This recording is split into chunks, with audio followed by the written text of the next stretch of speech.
안녕하세요. 전기기능사 이론 시험. 혼자 공부하시면서 이게 개념이 좀 어렵다 하는 부분들 있으시죠? 특히 그중에서도 은근히 헷갈리는 게 바로 이 축전지 연결 방식인데요. 그래서 오늘은 여러분의 그 학습 부담 조금이나마 덜어드리고자 시험에 정말 자주 나오는 이 축전지 연결 한번 제대로 파헤쳐 보려고 합니다. 특히 많은 분들이 보시는 네이버 블로그죠. 전기기능사 AI 학습 노트. 거기 올라온 1339회 포스팅 질문을 가지고 좀 더 깊게 이야기 나눠볼게요. 자, 오늘 우리가 확실하게 이해하고 넘어갈 핵심 질문 바로 이겁니다. 규격이 같은 축전지 두 개를 병렬로 연결하면 과연 전압이랑 용량은 어떻게 될까? 이 질문의 답을 찾아가면서 병렬 연결 그리고 직렬 연결까지 그 기본 원리부터 한번 확실히 짚어보겠습니다. 준비되셨죠? 자, 그럼 바로 시작해 볼까요? 우선 그 블로그에 나왔던 객관식 문제부터 다시 한번 보죠. 질문이 규격이 같은 축전지 두 개를 병렬로 연결하였다. 다음 설명 중 옳은 것은? 이었고요. 선택지가 1번은 용량, 전압 모두 2배, 2번은 모두 반으로 줄고 3번은 용량 그대로, 전압 2배, 4번은 용량 2배, 전압 그대로. 자, 이 문제 풀려면 당연히 병렬 연결이 뭔지부터 알아야겠죠. 네, 맞습니다. 그 병렬 연결이라는 게요. 아주 간단해요. 각 축전지의 플러스 극은 플러스 극끼리, 또 마이너스 극은 마이너스 극끼리, 이렇게 같은 극끼리 서로 묶어주는 방식입니다. 회로도 같은 데 보면 보통 이렇게 나란히 옆으로 그려져 있죠. 이걸 뭐랄까 좀 더 쉽게 이해하시려면 높이가 똑같은 물통 여러 개를 옆으로 쭉 연결해 놓고 수도꼭지를 다 열었다고 생각해 보시면 어떨까요? 물통의 높이, 이게 이제 전압 같은 건데 높이는 안 변하잖아요. 근데 옆으로 연결된 물통 개수만큼 담을 수 있는 물의 총량, 즉 용량은 늘어나죠. 물통 비유 그거 괜찮네요. 높이는 그대로인데 담을 수 있는 양만 늘어난다. 네, 바로 그거죠. 그래서 병렬 연결의 전기적인 특징을 딱 정리하면 첫째, 전체 전압. 이건 연결된 축전지 하나하나의 전압이랑 똑같습니다. 그러니까 예를 들어 1.5V짜리 두 개를 병렬로 연결해도 전체 전압은 그냥 1.5V인 거죠. 전압은 변하지 않는다. 이게 핵심이에요. 전압은 불변. 네. 그리고 둘째는 전체 용량인데요. 이 용량이 전류를 얼마나 오래 보낼 수 있냐는 건데 병렬로 연결하면 각 축전지에서 전류가 나가는 길이 여러 개가 되는 셈이잖아요. 그래서 쓸 수 있는 전류 총량이나 사용 시간이 늘어나는 겁니다. 문제에서처럼 똑같은 거 두 개를 병렬로 연결했다? 그럼 용량은 정확히 2배가 되는 거죠. 아하, 그럼 10AI짜리 두 개면 20AI가 되는 거군요. 그렇죠. 20AI자. 그래서 이런 특징 때문에 병렬 연결은 주로 전류가 많이 필요하거나 아니면 기기를 좀 더 오랫동안 켜놔야 할 때, 그럴 때 쓰는 겁니다. 혹시 휴대용 보조 배터리 같은 거 뜯어보신 분 계실지 모르겠는데 안에도 보면 작은 배터리 셀 여러 개가 이렇게 병렬로 묶여 있는 경우가 많아요. 큰 용량을 만들려고요. 맞아요. 보조 배터리 용량 큰 것들 있잖아요. 네, 전기 자동차 배터리도 마찬가지 원리고요. 결국 그 전지의 사용 시간을 늘리는 게 주 목적이라고 보시면 됩니다. 그렇군요. 플러스는 플러스끼리, 마이너스는 마이너스끼리. 물통 비유로 생각하니까 전압은 그대로고 용량만 커진다는 게 확 와닿네요. 그럼 아까 그 문제, 객관식 문제 정답은 이제 확실해졌네요. 4번, 용량은 2배가 되고 전압은 불변이다. 맞죠? 네, 정확합니다. 4번이 정답이죠. 자, 그럼 이제 병렬 연결은 용량을 늘리는 방법이라는 걸 알았어요. 그런데 말이죠. 전기회로라는 게 꼭 용량만 중요한 건 아니잖아요. 전압을 높여야 할 때도 분명 있을 텐데 만약에 더 높은 전압이 필요하다면 그때는 축전지를 어떻게 연결해야 하는 걸까요? 병렬이랑은 좀 다를 것 같은데요. 오, 정확히 보셨습니다. 더 높은 전압이 필요할 때 쓰는 게 바로 직렬 연결입니다. 직렬 연결은 병렬이랑은 그 목적부터 결과까지 완전히 달라요. 연결 방식도 다른데요. 직렬은 한 전지의 플러스 극을 다음 전지의 마이너스 극에, 또 그 전지의 플러스 극을 그 다음 전지의 마이너스 극에, 이렇게요. 마치 기차 연결하듯이 줄줄이 이어붙이는 방식이에요. 회로도에서도 보통 일렬로 쭉 그리죠. 기차처럼요. 플러스랑 마이너스를 번갈아 연결하는군요. 네. 그래서 직렬 연결의 특징은 뭐냐? 첫째, 전체 전압이요. 이건 연결된 모든 축전지의 전압을 그냥 다 더하면 됩니다. 예를 들어서 1.5V짜리 건전지 있죠. 그거 3개를 직렬로 연결하면 1.5 더하기 1.5 더하기 1.5 해서 총 4.5V가 되는 겁니다. 이렇게 전압을 높이는 게 직렬 연결의 목표예요. 전압이 쭉쭉 올라가는군요. 그럼 용량은요? 용량도 같이 늘어나나요? 아니요, 그게 다른 점인데요. 직렬 연결에서는 전류, 즉 용량은 회로 전체에 똑같이 흘러요.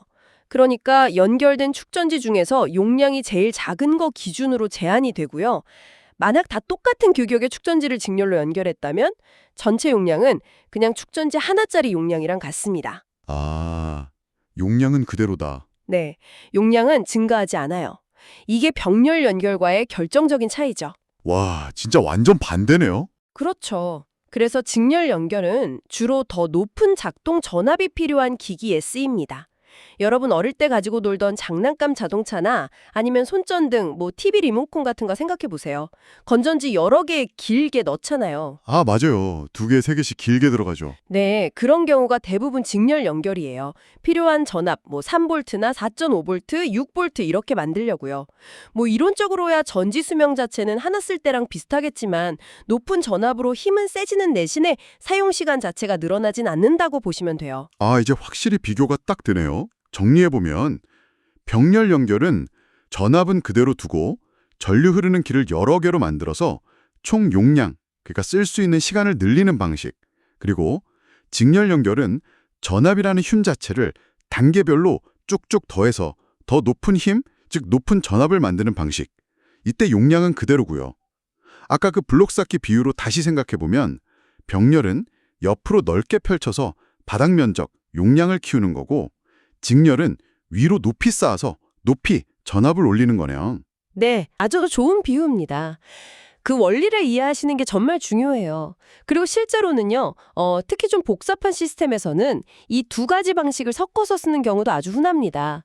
이걸 직병렬 접속 아니면 혼합 연결이라고 부르는데요. 아, 섞어 쓸 수도 있어요? 네, 예를 들면 먼저 셀 몇 개를 직렬로 묶어서 필요한 전압 모듈을 만들어요. 가령 12V짜리 모듈을 만들었다고 치죠. 그런 다음 이 12V 모듈 여러 개를 다시 병렬로 연결하는 거예요. 그럼 전체 용량이 확 커지겠죠. 아하, 직렬로 전압 맞추고 그걸 다시 병렬로 묶어서 용량 키우고. 그렇죠. 이렇게 하면 내가 원하는 전압 또 원하는 용량을 동시에 맞출 수가 있는 거죠. 이런 직병렬 접속은 특히 그 전기차 배터리 팩이나 아니면 태양광 발전에서 쓰는 에너지 저장 장치 ESS, 또 산업용 UPS 같은 거 있잖아요. 그런 것처럼 높은 전압이랑 큰 용량이 동시에 필요한 시스템에서는 거의 필수적으로 쓰이는 기술입니다. 기능사 시험에서도 간혹 이런 혼합 연결 관련해서 응용 문제가 나올 수도 있으니까요. 기본 원리를 좀 확장해서 알아두시면 분명 도움이 될 겁니다. 그렇군요. 직렬, 병렬, 그리고 그걸 섞은 직병렬까지. 와, 정말 다양하게 전원을 구성할 수 있네요. 자, 그렇다면 우리 전기기능사 시험을 준비하는 여러분 입장에서요. 이 축전지 연결 방식에 대한 이해가 왜 그렇게 중요할까요? 그냥 병렬은 용량 2배, 직렬은 전압 N배 이렇게 공식처럼 외우면 되는 거 아닌가요? 좀 부족할까요? 물론 그 기본적인 결과 공식처럼 외워두는 것도 필요하긴 한데요. 사실 그것만으로는 좀 부족하다고 할 수 있습니다. 왜냐하면요. 이 전기 분야에서 전원을 다룬다는 건 가장 기본이면서도 또 안전하고 직결되는 아주 중요한 부분이거든요. 여러분이 나중에 현장에서 전기 설비를 다루실 때 그 기기가 필요로 하는 정확한 전압, 그리고 충분한 용량의 전원을 공급하는 건 기본 중에 기본입니다. 만약에 이 축전지 연결을 잘못 이해해서 전압이나 용량을 틀리게 구성했다. 그럼 어떻게 될까요? 기기가 제대로 안 켜지거나 아니면 고장 날 수도 있겠네요. 그렇죠. 예를 들어서 높은 전압이 필요한데 병렬로 연결해서 낮은 전압을 주면 기기가 아예 작동을 안 하거나 성능이 제대로 안 나올 수 있고요. 반대로 낮은 전압에서 써야 하는 좀 예민한 기기에 직렬로 연결해서 높은 전압을 확 줘버리면 이건 과전압으로 기기가 바로 망가지거나 심하면 화재 위험까지 생길 수 있어요. 또 용량이 부족하면 기기가 금방 꺼져버리거나 배터리 수명에도 안 좋고요. 아, 생각보다 위험할 수 있겠네요. 네, 그래서 시험에서도 단순히 그 공식 외웠나 체크하는 문제보다는요, 어떤 회로나 상황을 딱 주고 여기엔 어떤 연결 방식이 맞을까? 이렇게 연결하면 전압이랑 용량이 얼마쯤 될까? 잘못 연결하면 어떤 문제가 생길까? 뭐 이런 식으로요. 그 원리를 제대로 이해하고 적용할 수 있는지를 보는 문제들이 많이 나오는 추세입니다. 그러니까 왜 병렬일 땐 전압은 그대로고 용량만 늘어나는지, 직렬일 땐 왜 전압이 높아지고 용량은 그대로인지 그 이유를 이해하는 게 중요한 거죠. 그래야 어떤 문제가 나와도 좀 유연하게 대처할 수 있습니다. 단순히 외우는 걸 넘어서 원리를 이해하고 실제 상황에 적용하는 능력, 그게 중요하다는 말씀이시네요. 안전이랑도 관련 있다고 하니 더 중요하게 와닿습니다. 자, 그럼 오늘 전기기능사 AI 학습 노트 블로그 질문 통해서 쭉 살펴본 내용, 시험 대비를 위해서 다시 한번 명확하게 정리하고 넘어가죠. 첫째, 병렬 연결입니다. 플러스는 플러스끼리, 마이너스는 마이너스끼리.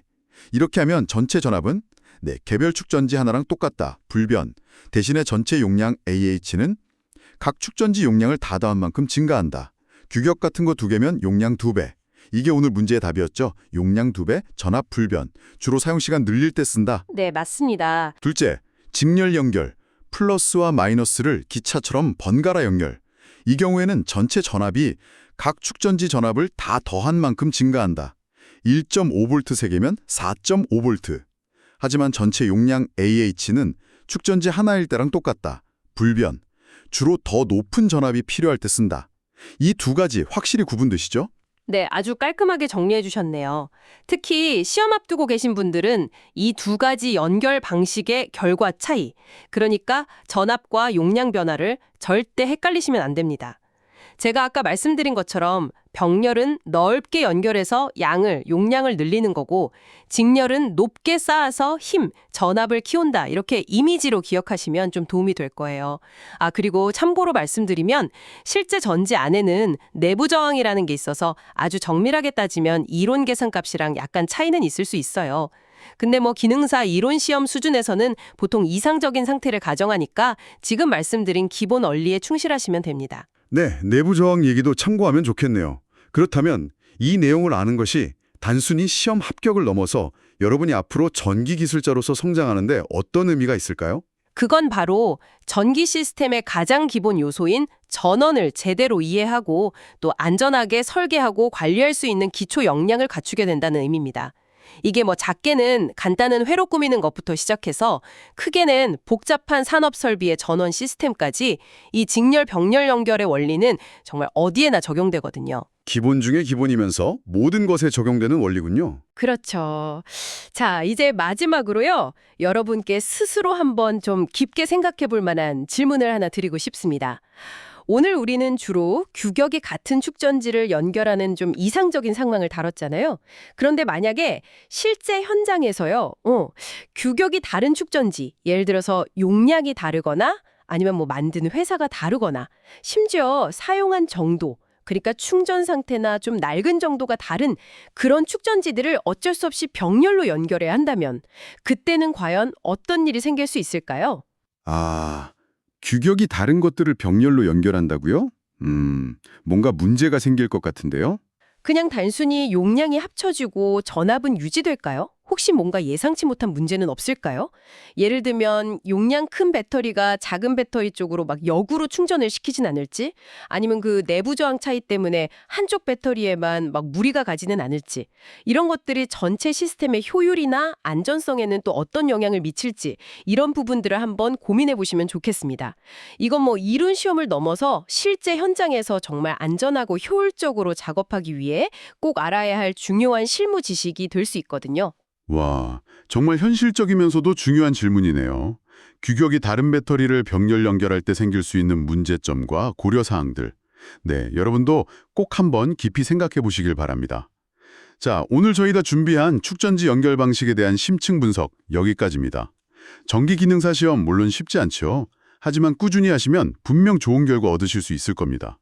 오늘 저희 이야기가 여러분의 합격에 조금이나마 든든한 밑거름이 되었기를 진심으로 응원하겠습니다. 다음 시간에 더 유익하고 재미있는 내용으로 다시 찾아뵙겠습니다.